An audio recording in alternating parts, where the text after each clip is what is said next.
Hi, my name is Miles James, and today I will be giving a speech on the importance of biodiversity. Imagine walking through a forest alive with birds, insects, and plants of every color, each one playing a role in keeping that forest healthy. Now imagine if half of them disappeared. Would the forest still thrive? Probably not. That's what's happening around the world right now. Every year, thousands of species vanish, sometimes before we even discover them. I chose to talk about biodiversity because I've always been fascinated by nature and how everything in it connects. But beyond beauty, biodiversity is about survival, our survival. Today, I want to share three key points. 1. Why biodiversity matters to everyone. 2. The main ways it's being harmed. And 3. What we can do to help protect it. Biodiversity isn't just about saving cute animals or rare plants, it's about the foundation of life itself.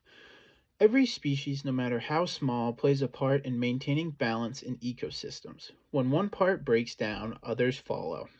Forests purify the air we breathe, wetlands filter our drinking water, pollinators like bees and butterflies help grow the food we eat. Even the soil beneath our feet depends on microscopic organisms to stay fertile. According to Dr. Bradley Cardinal and colleagues in their 2012 review article published in Nature, biodiversity loss undermines the ability of ecosystems to capture resources and support human well-being. This underscores my point that preserving species diversity is essential for the services nature provides us. Think about it. Our health, our food, our clean water all depend on the variety of life around us. When we lose that variety, we're not just harming the planet, we're putting ourselves at risk. Unfortunately, human activity has pushed many ecosystems to their limits. One of the biggest threats is habitat destruction, clearing forests for agriculture, cities, and industry. When natural spaces are destroyed or fragmented, species lose their homes and often can't survive elsewhere. Another major problem is pollution. Plastic waste in the oceans choke marine life, chemicals from farms seep into rivers and kill fish. Even noise and light pollution can disrupt migration and breeding cycles. And of course, there's climate change. Rising temperatures and shifting weather patterns are forcing species to move, adapt, or die. Coral reefs are bleaching because of warmer oceans. Polar bears are losing sea ice.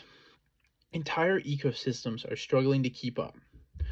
A 2019 global assessment by the Intergovernmental Science Policy Platform on Biodiversity and Ecosystem Services, published under the United Nations, found that nearly 1 million species are at risk of extinction due to human pressures. This stark finding reinforces my argument that the biodiversity threat is urgent and global.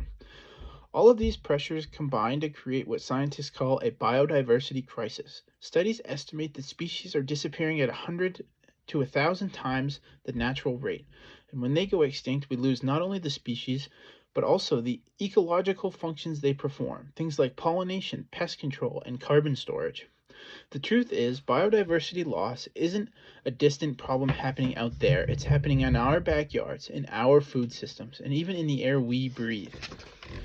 The good news is that we can all be part of the solution. Protecting biodiversity doesn't always mean working in a lab or joining an environmental organization, though those things help. It starts with awareness and education. In a 2020 study led by Dr. Natalie Ardwin, published in Biological Conservation, researchers found that environmental education significantly improves support for conservation behavior. That's relevant here because it shows how raising awareness is a practical lever in protecting biodiversity. When people understand how ecosystems work and why species matter, they're more likely to make choices that protect nature. This can mean supporting local conservation efforts, reducing waste, or choosing products that come from sustainable sources. On a larger scale, we can advocate for stronger environmental policies and better land management. Governments and businesses can invest in renewable energy, protect endangered habitats, and regulate pollution. Each of these actions helps reduce pressure on ecosystems and allows biodiversity to recover. Even small changes can add up. Planting native species in your yard helps pollinators. Avoiding single-use plastics keeps oceans cleaner.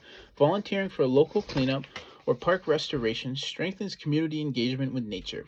As Dr. Ardwin's research suggests, education leads to action, and action leads to change. The more we understand biodiversity, the better we can protect it. Biodiversity is not just a scientific concept, it's the web of life that holds everything together. It matters because it sustains us. It's being threatened by the choices humans make, but it can also be restored by the choices we change. Dr. Cardinal's research reminds us that biodiversity supports human well-being. Dr. Ardwin's findings reminds us that education inspires action, and the UN's IPBES report reminds us that the crisis is global, but so is our ability to respond. If there's one thing I hope you take away from this speech, it's that biodiversity isn't someone else's problem. It's everyone's. Each plant, animal, and ecosystem we protect strengthens the chain of life we all depend on. So that next time you see a bee buzzing by or a patch of wildflowers growing in your neighborhood, remember, you're looking at part of Earth's greatest defense system. Let's make sure it stays alive. My name is Miles, and thank you for listening to my speech.